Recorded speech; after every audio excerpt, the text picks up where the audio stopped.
Kim Kardashian look Paris Dylan 550. and a big social media presence. Follow me. Some of your photos are kind of racy. I like to communicate the sexiness. I like taking pictures where you could feel it. 25,000 Twitter followers, 87,000 Facebook fans, 370,000 Instagram groupies. She's quite the sensation. But Paris might be a little overexposed because she's entangled in one of the most mind-bending internet intrigues of all time. An elaborate catfish scam. Before it's over, there will be vicious threats, blackmail, warrants, and an international criminal investigation. This is probably one of the most complicated and confusing catfish stories I've ever heard. What exactly does catfishing mean? A catfish is someone who uses internet profiles to interact with people online, usually pretending to be either a version of themselves or someone entirely different. Neve Schulman knows better than anyone. He was a famous victim of a catfish and even made a documentary about it. Are you ready? Sound, levels. Bewitched by a beautiful young woman online. If we met each other, it would be like instantaneous relationship. Chasing an internet infatuation. Oh my God. Only to discover he'd been had. I've probably been chatting with a guy this whole time. That oh no moment. Hi. His dream girl unmasked as a middle-aged mother. Got a great imagination. Neve now regularly exposes similar love scams as the host of his own MTV show, Catfish. But the stunning catfish case we're about to uncover, Neve says, is like nothing he's ever seen. What this catfish was able to accomplish, incredibly manipulative, wildly creative, and somewhat impressive. It begins with Paris flirting with pro athletes online. Hi, everyone. She's only 17 at the time, but tells people she's older. It was easy to get in contact with people and follow their pages. To her delight, Paris appears to catch the eye of NBA basketball star Chris Anderson on Facebook. Nicknamed the Birdman, then with the Denver Nuggets, Anderson's one of the most colorful players in the game. Oh, here comes the Birdman! 6 foot 10 inches of tattoos, known for his mohawk and crowd-pleasing arm flapping. Birdman protecting the nest. Anderson, 33 at the time, is the NBA's cartoon action hero, says sports writer Flender Boyd. Birdman, he was this effervescent character, this redneck superstar. He's a true country boy. Fans relate to him as a person. There you can see the couple of tattoos. Mark Bryant has represented Anderson from the beginning of his career. He's also a mentor and father figure. I guess I'm probably one of the biggest collectors of Chris's stuff. That Giddy family member that collects the stuff. He was touched by young Chris's big heart and hardscrabble Texas roots. Chris grew up in a boys' home for several years. His mom got him back, and he had a tough childhood down there. But the Birdman may have never faced anything as treacherous as the tender trap about to snap on him and Paris. I ended up receiving a direct message from him on Facebook. Do you remember what it said? I think it said like, hey, I see you're a fan. And what did you think? A little skeptical that he would just write, but being 17, I was an excited girl. So excited she can hardly believe it's him. And maybe she shouldn't. Their conversations quickly jump from Facebook to email, texting, and most convincingly, selfies. And then that's the first one I ever got. Beginning with this photo snapped in a mirror, unmistakably Chris Anderson. I was like, oh, it's real then, you know? I mean, he would send selfies all the time like this. But was there a caption? I mean, did he say anything? It was just, hello, here's a pic, send a selfie back, you know? Paris later sends this picture of herself wearing Anderson's number 11. She texts, "You like it?" And here's back, "I love, you're beautiful." This is supposed to be Chris Anderson's Facebook page where he puts, "My girl looks better in my jersey than I do." Because responding to the picture of you in the jersey. I had sent a picture of me in his jersey. That was his wallpaper. They're now in a whirlwind online relationship, swapping more pictures. Becoming friends, you know, sending the selfies. He had a pit bull named Hannibal, and, you know, it was just a baby, so it was fun. Then a guy calling himself Tom Taylor also connects with Paris online. Did you know who Tom Taylor was? I had no idea. He told me in the message he was best friends with Chris Anderson. If you Google Tom Taylor, he's right there, a professional video gamer. And that's who Paris thinks she's talking to. What did the message say? It was like, hey, I see you, started talking to Chris Anderson. I know you're a fan. One thing did puzzle Paris, though, and if she'd only paid more attention, because it would become deeply important later. The phone numbers she has for both Chris Anderson and Tom Taylor have an odd area code from outside the U.S. Tom has an explanation. He always does. He just said, oh, it's my Google number, it's all good. Me being 17 and dumb, I just believed it. You let it go? Yeah.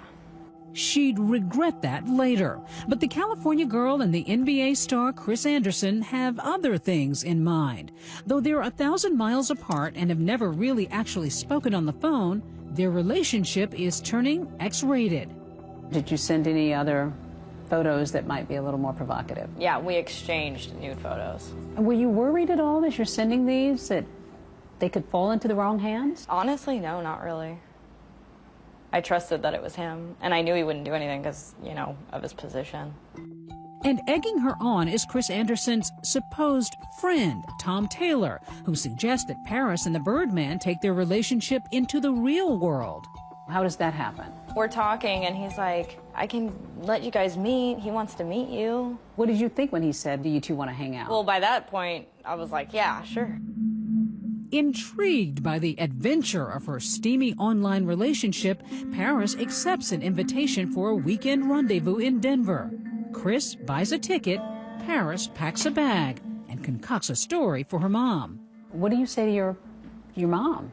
I had said that I was going to go see a boyfriend that I was seeing at the time that I had seen a month earlier. She trusted me, and I went on my way. And it never troubled you that you're going to see this guy and you've never even spoken to him on the phone?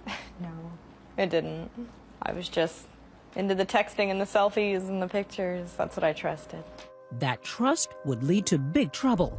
But Paris, blinded by excitement, is soon on her way to Denver. At Denver International Airport, 17-year-old Paris Dunn from Southern California has just landed, ready for a weekend fling with pro basketball player Chris Anderson. What's going through your mind? Nerves, anxiety, excitement. The two have been in touch online through Facebook, email, and text messages, but incredibly, they've never actually spoken to each other until this moment. Were you thinking at all that this could be dangerous? I was a little nervous, maybe the day of, but I didn't feel in any crazy danger. She'll regret not asking more questions, because what Paris doesn't know is that her weekend plan was orchestrated by someone other than the man she's about to meet. There's a catfish out there with hooks in her and Chris Anderson. I get off the plane, and he's texting, okay, I'm at this exit. That was the moment where I see, is this real or not? And when the door opened, there he was. Looking just as you imagined he would look. Yeah, tattoos and all. He gave me a kiss and gave me a hug, and we were happy. I was happy. How are you reacting to each other? I was nervous and shy. It was kind of like a first date thing. This first date has some awkward moments. Both seem to have strange, incorrect details about the other. A couple little weird things, that didn't add up. Such as? He said, you told me you brought a lot of Victoria's Secret stuff to wear for me. And I said, no, I didn't. And then he was like, when is your trip to Africa? And I was like, I'm not going on any trip. What are you talking about? He's asking you weird questions, but you're shrugging it off. Just shrugging it off. Just okay, well, we're just messing around. And one more miscommunication. Remember the guy who encouraged the visit and claimed to be Chris's buddy, Tom Taylor? I said, well, Tom said. He's like, who's Tom? And I was like, your best friend. And he was like, I don't know a Tom. A bizarre disconnect. Maybe the NBA player has Paris confused with another woman. That's a big red flag. It was. I thought he was messing around. When he was like, who's Tom? I was like, no. But you don't really connect any dots. Nope. They were strange, confusing little question marks that kind of peppered the weekend, but nothing so alarming that it tipped either of them off. Clearly, the weekend becomes a little bit more intimate. It wasn't just about sex at all. We actually did stuff and watched movies and TV, and he went off to practice. Paris is having a ball, snapping photos, even selfies with Hannibal. The kitchen, rec room, and the NBA player's size 15.5 sneakers. Then Anderson's mysterious best pal, Tom Taylor, checks in, wondering how things are going. He was like telling me, go take a picture of this, go put his hat on, you know? And it's like, I remember being like, I'm not gonna go through the guy's stuff. At this point, you're considering Tom a friend. Yeah, a friend. Or is he? After the weekend fling, Chris drives Paris back to the airport. He got out and he gave me a kiss and I went off. What's wild is that the weekend get-together that Paris and Chris had was really only the beginning of this crazy story. Things really took a turn for the worse. In fact, not long after Paris is back home in California snapping selfies by the pool, she's getting barraged by messages from Tom Taylor. Yeah, it was all the time. Non-stop. It was constant. Almost like a jealous woman would be. After the weekend together, the Catfish really, I think, became empowered and even a little emboldened. What's next? Then Paris reveals an interest in another NBA player. My friend gave me tickets to go meet Blake Griffin at some Clipper event. So I said, I'm gonna go see Blake Griffin today, you know, exciting. She's stunned when the message seems to enrage Anderson and Tom Taylor.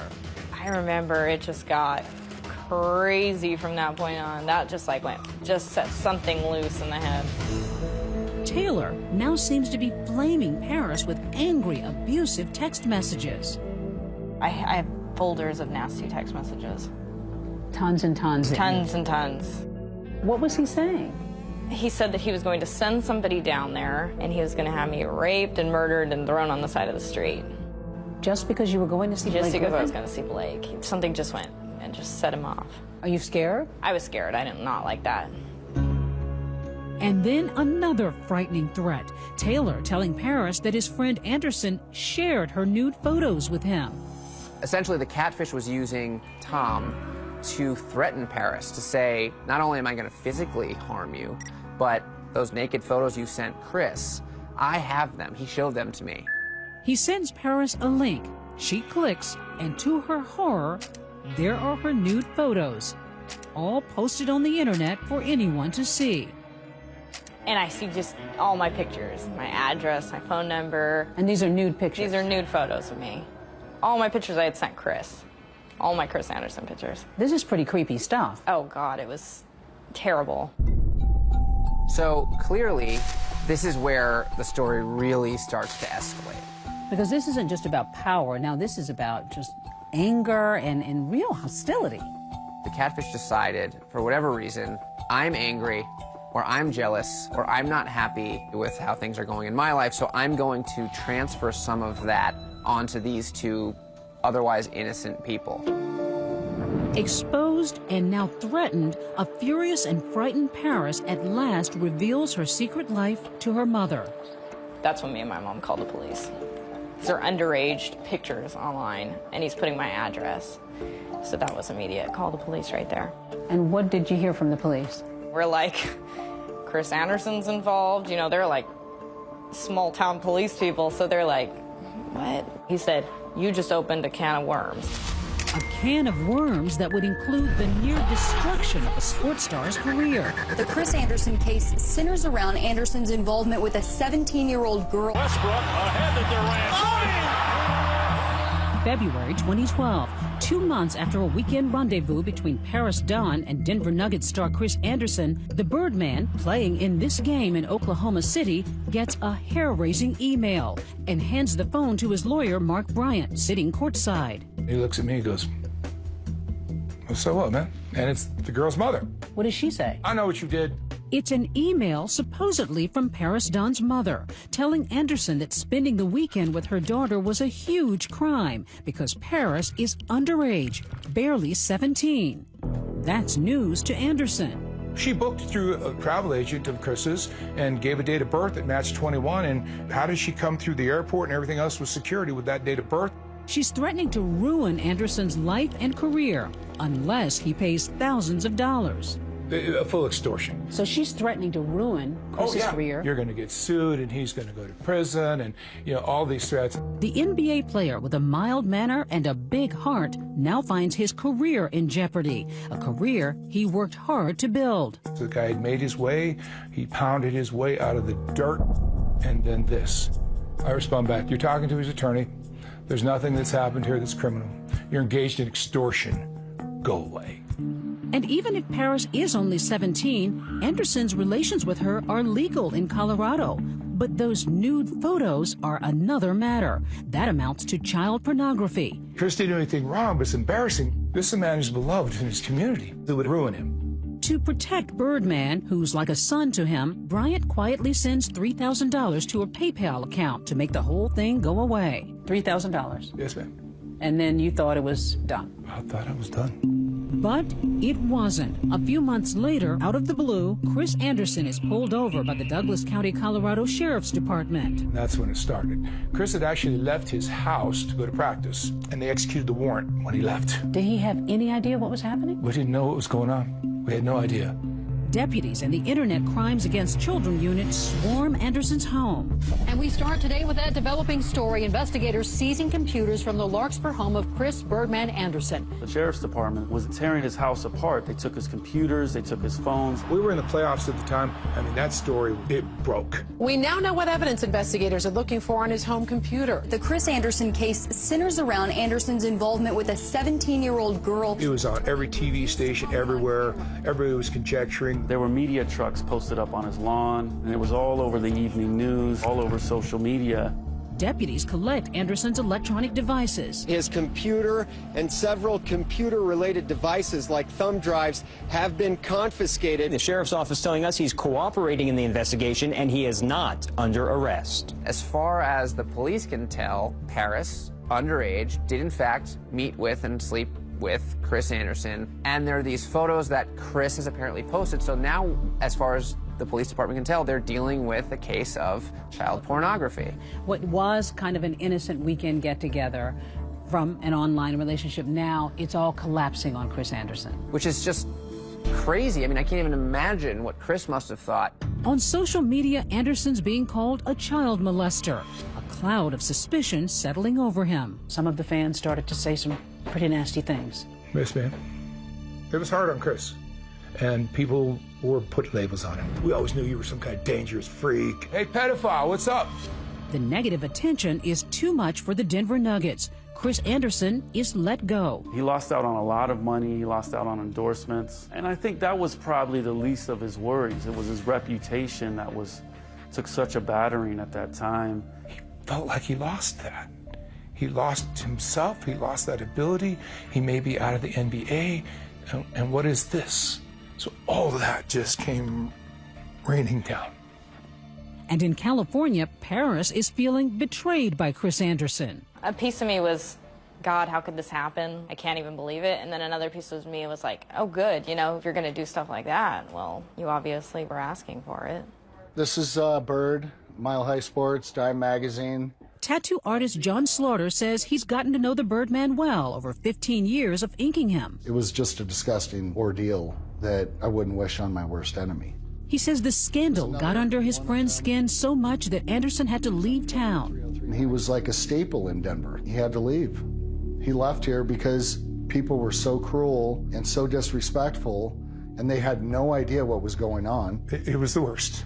This was absolutely contrary to who this man was, what he believed in, what his heart bled. It just made no sense to me. It's not making sense to police either. As detectives dig through Chris Anderson and Paris Dunn's electronic records, they make some astonishing discoveries, finding fake Facebook pages, fake email addresses, and fake phone numbers. And that's when they finally start to sort of see the tip of the iceberg, that there's this other person, and wait a second, this other person has all these fake profiles and this phone number. Remember those weird area codes Paris noticed coming from both Anderson's and Tom Taylor's text messages? We were a little surprised of the location of where it was coming from. The investigation leading police and us 1,000 miles away to a tiny town in the middle of nowhere. It's time to go fishing, catfishing. And you won't believe who we find and where.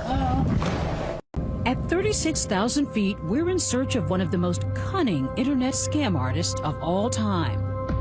Colorado investigators break the case wide open when they discover something very odd. Every single email, text, and Facebook message NBA star Chris Anderson and Paris Dunn sent to each other originated outside the United States. Well, so the investigation really takes a turn when they trace it to this tiny town in Canada. And obviously everyone is sort of scratching their heads thinking, what does that have to do with this case? With the trail of the Catfish veering to the north, Colorado detectives turned to Canadian authorities for help with what they call a messed up case. I like the messed up cases, so I said, let's get going on it. Gord Olson is a constable with the famed Royal Canadian Mounted Police, Canada's version of the FBI. It was, can you run this phone number down? Can you run this IP address down? That was all that was told to us. The Catfish has been located in the province of Manitoba in a tiny speck of a town, Easterville. Got my water, got my coffee, and now GPS to Easterville, Canada. 5 hours. Whew, here we go. We set out before dawn from Winnipeg on a 5-hour drive up Highway 6. North through the foggy, frozen flat plains, deep into the province. With each kilometer, the Canadian landscape growing wilder. By midday, we're finally here. First sign of life. I think we're in Easterville. Here we go. Tiny Easterville is home to about 1,700 mostly native people from the Chemawawan Cree Nation. The town isn't near anything. There's no strip malls. There's a grocery store, and that's it. So Easterville is as sleepy and remote as a place can be. And in that remote place, this tiny blue house. Police pinpoint this as the spot where every message between Anderson, Paris, and Tom Taylor originated. The Catfish has just invited us in. Hello. Hi, I'm Deborah. Nice to meet you. How you doing? Nervous. And here she is, the Puppet Master, a soft-spoken, childlike woman, a member of the Cree Nation, 33-year-old Shelley Chartier. Now, Shelley, did you do all this? At first, she's reluctant to talk with us. My uncle? Then shows us around the home she shares with 5 family members. This is my mom. Hi, I'm Deborah Roberts. Shelley's life revolves around caring for her invalid and bedridden mother, Delia. She cooks for me. She's all I got.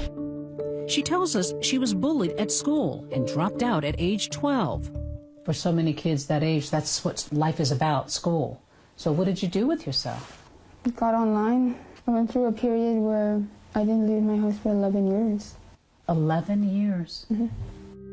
Isolated with little contact with the outside world, Shelley's reality is a far cry from Paris Dunn's glittering California existence and the glam life of NBA star Chris Anderson. The elusive woman earning the nickname the Ghost of Easterville. Shelley is the perfect example of what happens when you mix isolation, boredom, obsession, insecurity, and you create a catfish who has the potential to destroy people's lives. Investigators say the shy woman has a sinister side, tormenting 11 victims over 3 years, making numerous fake Facebook pages, impersonating a YouTube comedian, a Playboy playmate, and Brody Jenner, Caitlyn Jenner's son. But her most complex catfishing, orchestrating that hookup between Paris Dunn and Chris Anderson. And how did that even begin for you? I was bored one night and I saw this girl on Facebook on his page, and she was like, "Hey, call me," like seeking attention. Shelley managed to get Paris and Anderson's phone numbers. Police still aren't sure how. And then on Facebook, text, and email began her bizarre role-playing game, alternately impersonating Paris and Chris. So you said hello to Paris. I said, "Hey, it's Chris." As Chris. And she said, oh my God. So Paris thinks, oh, Chris just friend requested me and wants to get in touch. She then does the same thing to Chris, pretending to be Paris. For the months, Paris and Chris never directly communicated with each other. All of their messages were going through this operator, this Catfish. When Paris thinks she's sending a message to Chris, it's really going to Shelley, who then relays a version to Chris, and vice versa. In many cases, the Catfish was sort of copy-pasting. But in some cases, our Catfish would change things, twist things. And as for that meddling friend of Anderson's, video gamer Tom Taylor, that was Shelley too. The real Tom Taylor never contacted Paris and doesn't even know Chris Anderson. In this case, the Catfish had created a third character to find out, what does she think about Chris? How's it going? Though she expresses some remorse, incredibly Shelley blames Paris for falling for the scam. Most people would also ask to talk to the person they're going to see too. On the phone? Yeah, or Skype them or something. You don't just fly somewhere and not know this person. So you're saying that's sort of on her, that she went to go see him without knowing who he was? Yeah, because I didn't tell her to fly down there. I just asked her if she would. But what about that blackmail, supposedly from Paris Dunn's mother, demanding a payoff? Police say that was Shelley too. Did you say, send me money? No, I never. He offered it. Did you threaten Chris? No. In fact, investigators say there's no doubt about who emailed that blackmail letter. Who wrote that letter? Shelley did. Shelley wrote that letter. That's correct. Shelley Chartier is charged with impersonation, extortion, making threats, and transmitting child pornography, those nude photos of Paris. Did you have any idea when you're going online that you might possibly ruin some lives? No. Hurt people? No. I did not think of the emotional scarring, I guess, like on Paris. But yet you continue to go back and forth. Mm-hmm. How come? Because I'm stupid. Just plain and simple. And I've never known people like that. I never knew anybody in the NBA. And I thought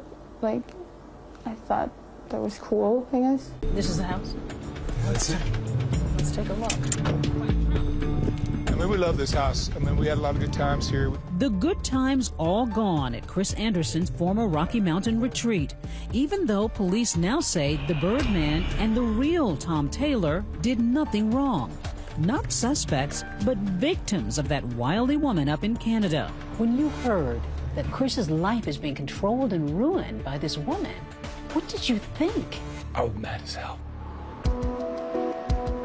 Even after being arrested and agreeing to stay off the internet, Shelley Chartier, the Catfish, is back online. She now meets this individual, Rob Marcoux, online, a young man from New York. Marcoux is 23. He lives in Brooklyn, New York, and works as a furniture mover. He meets Shelley playing Xbox Live. She sent me a message, and I responded. It kind of went back and forth, and then we took it from there. As Rob and Shelley grow closer from afar, his family gets suspicious. I understand. A lot of them would say things like, oh, maybe she's not even real, they're using you, and all types of stuff. And I said, no, like, I know for a fact she's real, and I'll prove it. Rob doesn't know he's falling for the woman we now know as the Catfish. She makes me laugh a lot, and she's cute. And despite the warnings, he heads to Canada to meet her. When I first got there, I was nervous in the car. It was a 5-hour ride. I went to knock on the door, and she just appeared right by my side and kind of scared me. He showed up, and he came to my room, and he said, so do you want to marry me? And I said, okay. Soon, the master of fake connections was ready for a real one. Then we got married in the kitchen right here. You got married here in the kitchen? Yeah. A minister from a neighboring town marries them on Christmas Day. He has a shirt of this. And did you have on a big wedding gown? Pajamas. Pajamas? Yeah. The internet and all the harm that it brought in Shelley Chartier's world may actually have brought her something else in life, and that is a husband, something that probably would have been foreign to her, this idea of actually a relationship. But there would be no band at her wedding. Instead, Shelley faces the music at the Easterville Community Center. Once a month, this room transforms into a provincial courtroom. And on the day of Shelley Chartier's sentencing, it was quite the scene. Reporter Mike McIntyre was there for the Winnipeg Free Press. There was, in fact, standing room only all along the back wall. Everyone eager to get a glimpse of the ghost of Easterville. We had actually never even seen a photograph of her up until that point. When she walked into court and somebody said, "That's Shelley Chartier," I said, "You must be kidding me. That looks like a teenage girl." The woman who hadn't left her home in 11 years, finally forced out into the light. Tell me what that day was like. I didn't sleep for 4 days before my court date, and I didn't eat. Shelley arrives, her bedridden mother following on a stretcher. Judge Rolston was about here. Shelley Chartier, within a couple feet. They could actually have reached out and touched each other. Shelley Chartier, her head down in her lap, clearly upset. When you went to court, you eventually pleaded. Yeah. Guilty to fraud, to impersonation, to threats. Yeah. Shelley's hoping for house arrest, but the judge surprises her with hard time. 18 months in prison. When he said, okay, 18 months, I knew I was going to jail. Your head dropped. Yeah. What were you thinking? I thought my life is over. She's brought out in handcuffs and taken away to serve her time. How hard was that for you? To step outside this house? I was scared.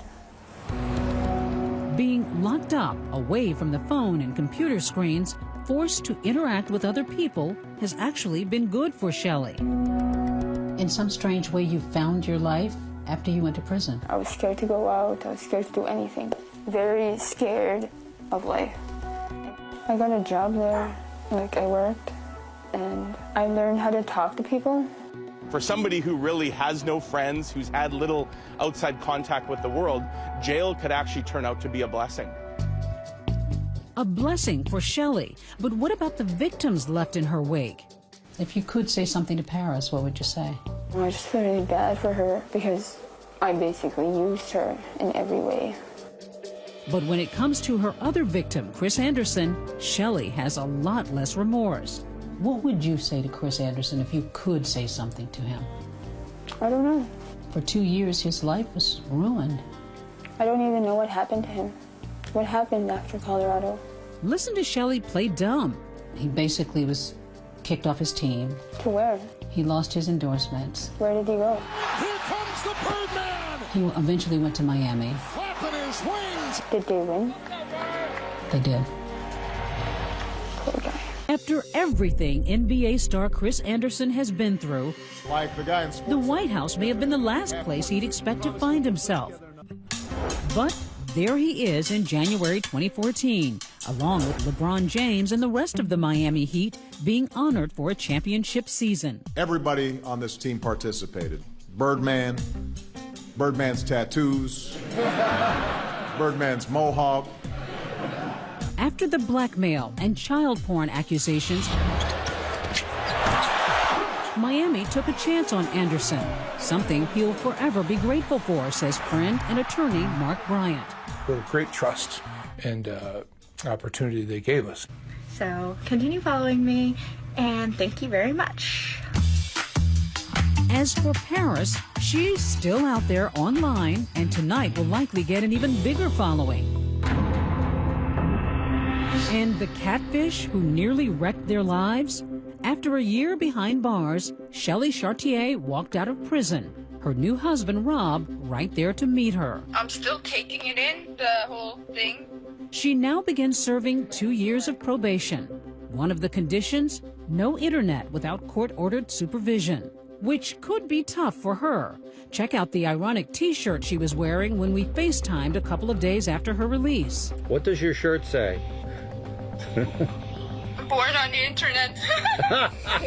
Already there are challenges in their new life. Rob is not a Canadian citizen, so he has to leave the country periodically. Still, the newlyweds vow to find a way to be together. But this notorious catfish is not out of the woods.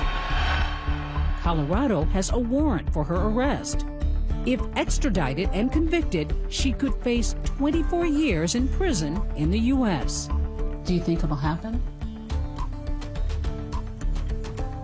Do you think I should go to jail? What do you think?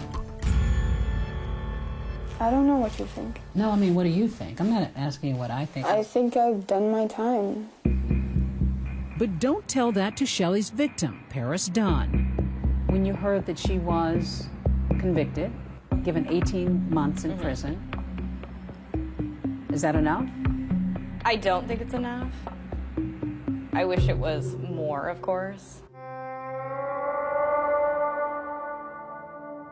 The person does not seem to be remorseful to me. Chris Anderson declined to speak with us for this story, but his attorney, Mark Bryant, says justice has yet to be served. Why can't you grasp that you almost took this man's life and others? You think she should face charges here? Yes. Yes.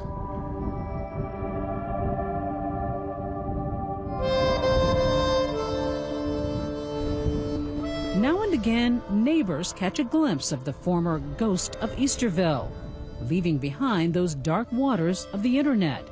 The former Catfish out in the daylight.